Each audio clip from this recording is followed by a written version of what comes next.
सुस्वागत मित्रांनो. हुकुमाची राणी ही या मालिकेच्या आजच्या भागामध्ये. तर आता राणी चाळीमध्ये राहूनच इंद्रजित सरांना आपल्या घरी रवाना करते. तर इकडे राणी आणि इंद्रजित घरात नसतात म्हणून शेकोटी करत बाहेर उर्मिला आणि विक्रांत दोघे जण बसलेले असतात. आणि या राणीबद्दल ते विचार करत असतात की राणीला कस या घरातून बाहेर काढायचं.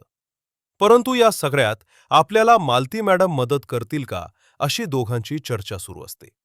आणि तेवढ्यात मालती मागे येऊन उभी राहते आणि मालती लगेच त्या दोघांना बोलू लागते. विक्रांत, उर्मिला, आणि काय चाललंय तुम्हा दोघांचं? आणि माझ्याबद्दल तुम्ही असा विचार करूच कसू शकतात? या दोघांना असं वाटतं की मालती चिडले वाटतं आपल्यावरती. मात्र ती आता बोलू लागते. त्या राणीला बाहेर काढण्यासाठी मला तुम्हा दोघांचीच मदत हवीये. त्या राणीला काहीही करून माझ्या इंद्राच्या आयुष्यातून काढावंच लागेल. विक्रांत, आणि या घरामध्ये फक्त तुम्हीच माझं ऐकता आणि तुम्ही मी जे सांगता ना ते करता. या घरामध्ये बाकी सर्वांनाच ना त्या राणीने पट्टी पडवली, पण मला नाही.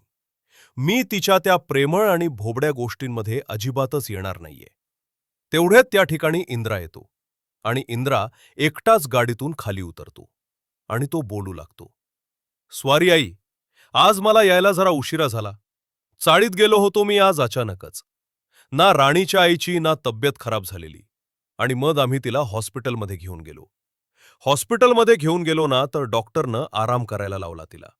आणि मग काय, मी राणीला बोललो की राणी, काही दिवस तू तुझ्या आईजवळच राहा, चाळीत राहा, तिला मदत कर. तिला अजिबातच कुठलाही त्रास होणार नाही म्हणून मी राणीला सांगितलं की काही दिवस तू चाळीमध्ये राहा. मी राहील एकटा इकडे. काळजी करू नको माझी. आणि मग काय, ती बोलू, ठीक इंद्रा, बरंच केलं. तू एक काम कर, आता जा तू आराम कर, फ्रेश हो, नाश्ता कर, डिनर कर आणि मग झोपी जा. तू दमलेला दिसतोयस मला. असं बोलून तो इंद्राला तिच्या रूममध्ये ना पाठवून देते. पुढे इंद्रा त्याच्या रूममध्ये येतो आणि रूममध्ये आल्यानंतर त्याला ते रूम एकदमच खाली खाली वाटू लागतं. कारण तिथे राणीचा पत्ताच नसतो. तो स्वतःशीच बोलू लागतो. काय जादू केली राणीनं माझ्या आयुष्यामध्ये येऊन. सारखं असं वाटतं माझ्या डोळ्यांसमोरच असायला हवी ती.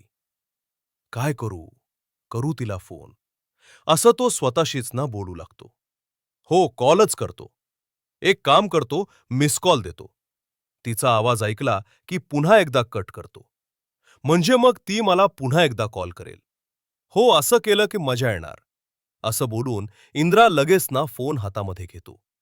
त्यानंतर पुढे इंद्रा लगेचच ना राणीच्या फोनवरती कॉल करतो. तर राणी घरातच असते. तिचा मोबाईल जो असतो त्या फळीवरती ठेवलेला असतो. आणि ती स्वतःशीच बोलू लागते. अरे देवा, कोण असेल या वेळेला? आणि मग ती कॉल रिसीव्ह करते. इंद्रा इकडे कॉल कट करायला जाणारच तोच राणी बोलू लागते. इंद्रजीत सर, काय झालं? मला कॉल केला होता. तर इकडे इंद्रा बोलू लागतो. हो राणी. तर आता इंद्रजीत बोलू लागतो. राणी, कशी आहेस तू? तर आता राणी बोलू लागते. इंद्राजी सर, कशी आहे? म्हणजे काय? नेमकं काय बोलायचं तुम्हाला? तुम्हाला तिकडे एकटं वाटतंय का? तर आता इंद्रा बोलू लागतो. राणी, अगं तुला कसं कळालं? तर राणी बोलते. इंद्राजी सर, तुमच्या तोंडातून एकही शब्द बाहेर फुटत नाहीये. त्यामुळे गेस केलं मी तर? इंद्रा बोलतो. राणी, खरंच अंतर्यामी आहेस तू. तर आता इकडे राणी बोलू लागते. इंद्रजीत सर, ते सगळं ठीक आहे. परंतु तुम्ही आता मला का कॉल केलेला आहे त्याबद्दल सांगता का जरा? तर इंद्रा बोलतो. राणी, तू कशी आहे? मी इकडे पोहोचलो याबद्दलच बोलायला तुला फोन केलेला होता मी. राणी बोलते. इंद्रजीत सर, अहो एवढंच ना मग. मला तुम्ही मेसेज करून सांगितलं असतं ना की तुम्ही पोहोचलायस तिकडे. इंद्रा इकडे डोळे मिचकतो आणि बोलतो. Sorry, sorry. मी यासाठी फोन केलेला की तुझी आई कशी आता? तर राणी बोलते. आत्ताच जाऊन तुम्हाला अर्धा तास झाला तिकडे. अर्ध्या तासात माझ्या आईला काय होणार आहे बरं? तर आता इकडे इंद्रा बोलू लागतो. सॉरी राणी. तर राणी बोलते. इंद्राजी सर, मला खरं सांगा की का कॉल केला होता तुम्ही मला? तुम्ही कोणाला मिस करताय का? तर इंद्रा बोलतो, हो राणी, मी तुला खूप मिस करतोय. असं दुसऱ्या दिवशी सकाळी सकाळी इंद्रा जो असतो ना, जरा लवकरच उठून बाहेर येतो मालती उर्मिला. दोघेही बाहेरच असतात आणि ते मंदिरात जात असतात. ते इंद्राला बोलू लागतात की राणी इथे नाहीये ना, मग तुझी काळजी घ्यायला नको. तुझ्या भल्यासाठी जात आहोत रे आम्ही मंदिरात. त्यानंतर पुढे राणी जी असते ना, बाहेर जरा लांब त्या नळावरती पाणी भरण्यासाठी आलेली असते. तिथे काही नळच नसतो. तिथे खूप साऱ्या महिला लाईन लावून बसले असतात.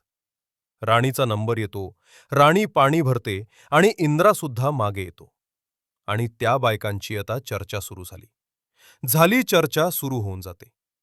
अरे तेव्हा इंद्रजीत सर आली इथे. आणि राणी जेव्हा मागे बघते ना, इंद्रा तिला हात करतो. राणी फटाफट लाजून इंद्रजीत सरांकडे जाऊन उभी राहते. इंद्राला ती जाब विचारते, तुम्ही इथे काय करताय? तर राणी बोलते, तर इंद्रा बोलतो, इथे काय करतोय म्हणजे काय? अगं तुझ्यासाठी आलो इथे मी. जॉगिंगला चल. तर राणी बोलते, ही काय? हीच होते माझी जॉगिंग. याला पाणी, पाणी भरायचं, याला पाणी भरायचं होतं मला. आणि हे अंडे भरून मी तिकडे घेऊन गेले. का माझी जॉगिंगच होणार? तर इंद्रा बोलतो, स्ट्रेंज. मग मी सुद्धा आज हाच व्यायाम करणार. आणतो हंडागर्शी. इकडे राणीला जरा लाज वाटते. ती नाही म्हणून सांगत असते. अहो लोक बघतील, नको ते बोलतील. बायको नवऱ्याला काम लावते असं सांगतील. तर इंद्रा बोलतो, मला काही फरक पडत नाही. आणि ते कळहंडा कळशी इकडे. आणि असं बोलून एका हातात बादली आणि खांद्यावरती कळशी घेऊन इंद्रा फटाफट राणीच्या सोबत चालू लागतो. ते पाहून तिथल्या ज्या महिला असतात ना, ते बोलू लागतात. खरंच, आपल्या राणीला किती सुंदर नवरा मिळालाय. किती समजून घेतो तिला तो इंद्रा. राणी रस्त्याच्या कडेने आता चालत असतात. राणी इंद्रजीत सरांना बोलू लागते.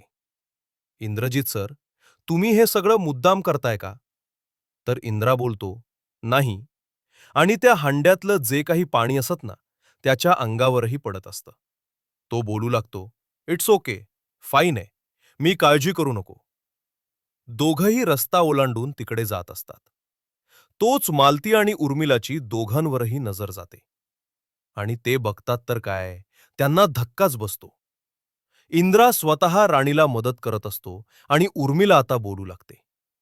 बघितलं या राणीनी? कसे गुलाम बनवलेत. गुलाम बनवून ठेवले तुमच्या मुलाला तर. हां, ती बोलू लागते. आता जर आपण गेलो ना, तर इंद्रा त्याचीच बाजू घेणार. त्यानंतर इंद्रा आणि राणी हंडाकडे घेऊन आपल्या घरामध्ये येतात. आई लगेच बोलू लागते. अगं राणी, तुला अक्कल आहे का नाही? जावी बापूंना काम करायला लावते का बुवा? इंद्रजीतच्या हातातून हंडा आणि बादली घेतात आणि बोलू लागतात की जावी बापू, तुम्ही का करायचं हे काम? इंद्रा राणीकडे पाहून हसतो आणि मग काय तो बोलू लागतो. काळजी करू नका. राणीने मला हे काम करायला लावलेच नव्हतं. मी मी स्वतः हे काम करत होतो. आणि राणीला तुम्हाला बोलायची काही गरज नाहीये बुवा. बोलू लागतो, तसं नाही जावई बापू. तुमचं ठीक आहे हो. तुम्ही बरोबर समजून घेता. माझ्या मुलीला पण बाहेरच्यांच काय बाहेर, तर लोक नावच ठेवतील ना बघा बघा. इंद्रजी सर एवढे मोठ्या कंपनीचे मालक आहात, एमडी आहेत. तरीही त्यांना राणी हे काम करायला लावते. असं वगैरे वगैरे. त्यामुळे नकोच इंद्रजीत सर, मला ती आता. उर्मिला बोलत असते. राणीचा काटा काढावाच लागेल माझ्या मुलाच्या आयुष्यामध्ये. मला नकोच आहे काहीतरी कर उर्मिला. तर उर्मिला बोलते, हो, माझ्याकडे एक भन्नाट प्लॅन आहे. येणाऱ्या पुढील भागामध्ये इंद्रा सरस्वतीला समजवत असतो. हे बघा आई, काळजी करू नका. आपण एक फॅमिली आहोत ना. मग आपण सोबत काम केलं, सोबत राहिलो, मग काय हरकत आहे का? आणि राणी माझी चांगली मैत्रिणीच आहे. मैत्रिणीसारखी बायकोच आहे. आणि तिच्याशिवाय मला करमत नाही. असतो डायरेक्ट ना आईबाबांसमोर. राणीवर त्याच किती प्रेम आहे हे व्यक्त करत असतो. हे ऐकून राणीलाही एकदमच आनंद होतो. आणि मग काय, इंद्रा हे सगळं करून घरी येतो. मला ती बोलू लागते, इंद्रा, नाक काळं केलंस तू.